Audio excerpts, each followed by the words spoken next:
Welcome back in on this Wellness Wednesday. We're focusing on breast cancer, and when this diagnosis comes up, reconstruction is often part of the conversation. Dr. Kristoffer Sugg, a plastic and reconstructive surgeon, joins us to talk about new surgery procedures at ProMedica. Thanks for being here today. Thank you for having me. You know, this is tough because I think women, it's our identity really. And so when there's that diagnosis that comes along, you know what's going to happen in many cases. So how do you work with the patients to have that conversation about, hey, what can we do to make you feel like yourself again?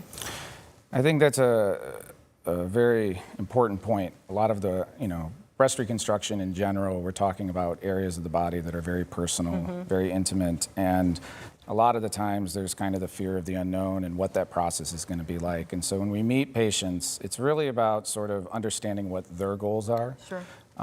Because everyone has different wants and desires from the process. And so it's first understanding what those are, getting to know the patient, and then sort of kind of personalizing the approach, because there's a lot of different options and it can be overwhelming. And I think trying to distill that down into a way they can kind of understand it, but also how it fits in with everything else. Because rarely is breast reconstruction kind of a one and done procedure.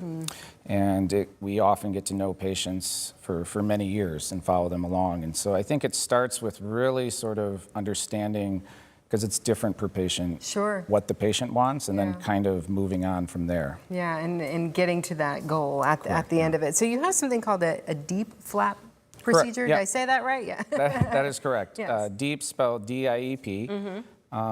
So in general, when we see patients, those options that we talk about usually come down to one of two categories. The first, which is pretty much probably the most commonly done, is using an implant or an implant-based reconstruction. But we also have procedures nowadays where we can use the patient's own tissue. Okay. And so these operations tend to be a little bit bigger, but the goal is when you're done, you're done. There's no maintenance or anything that needs to come along with it. You don't have to replace that, 10, 15 years down the road. And so this particular procedure, because we can take tissue from anywhere on the body, but most commonly we take it from the lower abdomen. Okay. And so we use the skin and fat to create the breast. And it's the best way to think about it is it's basically a transplant procedure where we take the skin and fat with its blood vessel, the deep vessels, so the deep flap, and then we move it up to the chest after mastectomy, and then using a microscope we can connect that vessel to a new vessel to give that tissue back its blood supply. Wow. And then we use that to sort of create the new breast. That's incredible. Yeah, and this can be done both at the time of mastectomy or later on. Okay. And we do a fair amount of these at ProMedica, and we're actually one of, I think, 30 institutions now that we do a part of this robotically, where we can actually use the robot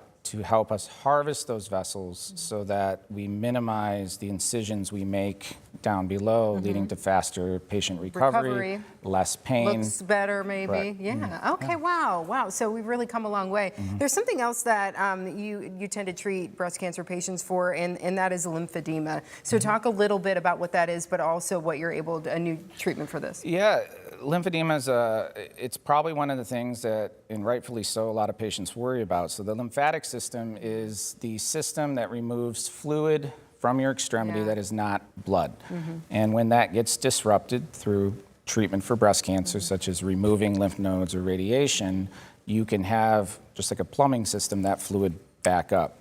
And so that can lead to swelling, it can pain, infections, and if it doesn't go away on its own, because the first treatment is always compression, massage, then we have some newer techniques where we can try to get that fluid out using the same techniques we use for the deep flap, where we can reroute lymphatics to nearby veins to get the fluid out, or in some cases actually transfer new lymph nodes to the extremity in the hope of regenerating some of those channels. Wow. Okay. So, and this is a serious thing that patients may have to deal with after they deal with this cancer diagnosis as well. So it's really encouraging to see some of those advancements that are being made. So if that's maybe you at home, or you know somebody and you're saying, oh, This seems like a really great option for me. You're primarily at Flower Hospital there Correct, at, yep. the Cancer Center. So for people who are looking for some more information from Dr. Sugg, there's